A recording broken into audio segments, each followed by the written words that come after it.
IPL ನಲ್ಲಿ RCB ಗೆದ್ರು ಸೋತ್ರು ಅಭಿಮಾನಿಗಳ ಜೋಶ್ ಮಾತ್ರ ತಗ್ಗಿಲ್ಲ. ಅದರಲ್ಲೂ ಕಿಂಗ್ ಕೊಹ್ಲಿ ಅವರನ್ನಂತೂ RCB ಫ್ಯಾನ್ಸ್ ಆರಾಧಿಸ್ತಾರೆ. ಈಗ ವಿರಾಟ್ ಅಭಿಮಾನಿಗಳಿಗೆ ಮತ್ತೊಂದು ಖುಷಿಯ ಸುದ್ದಿ ಸಿಕ್ಕಿದೆ. ಭಾರತದ ಲೆಜೆಂಡ್ ಕ್ರಿಕೆಟರ್ ಸಾಲಿನಲ್ಲಿ ಈಗ ವಿರಾಟ್ ಕೊಹ್ಲಿ ಸ್ಥಾನ ಪಡೆದಿದ್ದಾರೆ. ಅದು ಹೇಗೆ ಅನ್ನೋದನ್ನ ಹೇಳ್ತೇನೆ. ನಾನು ಶ್ವೇತಾ. ನೀವು ಸುದ್ದಿ ಅನ್ನದ ಸಬ್ಸ್ಕ್ರೈಬರ್ ಆಗೋದಕ್ಕೆ ಮರಿಬೇಡಿ. ಇದು ನಿಜಕ್ಕೂ ವಿರಾಟ್ ಕೊಹ್ಲಿ ಅಭಿಮಾನಿಗಳಿಗೆ ಖುಷಿಯ ಸಮಾಚಾರ.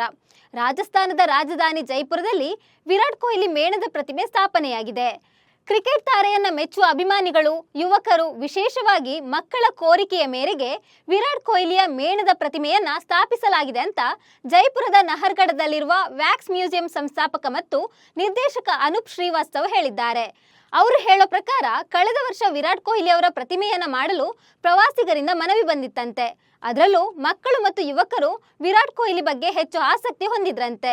ವಿಶ್ವ ಕ್ರಿಕೆಟ್ನಲ್ಲಿ ಅತ್ಯುನ್ನತ ಮಟ್ಟವನ್ನು ತಲುಪಿದವರು ಸಚಿನ್ ತೆಂಡೂಲ್ಕರ್ ಮತ್ತು MS ಧೋನಿ ನಂತರ ನಾವು ವಿರಾಟ್ ಕೊಹ್ಲಿಯ ಮೇಣದ ಪ್ರತಿಮೆಯನ್ನ ಮಾಡಲು ನಿರ್ಧರಿಸಿದ್ದೆವು ಅಂತ ಹೇಳಿದ್ದಾರೆ. ಕುಶಲಕರ್ಮಿಗಳಾದ ಗಣೇಶ್ ಮತ್ತು ಲಕ್ಷ್ಮಿ ಅವರು ವಿರಾಟ್ ಕೊಹ್ಲಿ ಅವರ ಮೇಣದ ಪ್ರತಿಮೆಯನ್ನ ನಿಖರವಾಗಿ ರೂಪಿಸಲು ಸುಮಾರು 2 ತಿಂಗಳ ಕಾಲ ಒಟ್ಟಾಗಿ ಕೆಲಸ ಮಾಡಿದ್ದಾರೆ.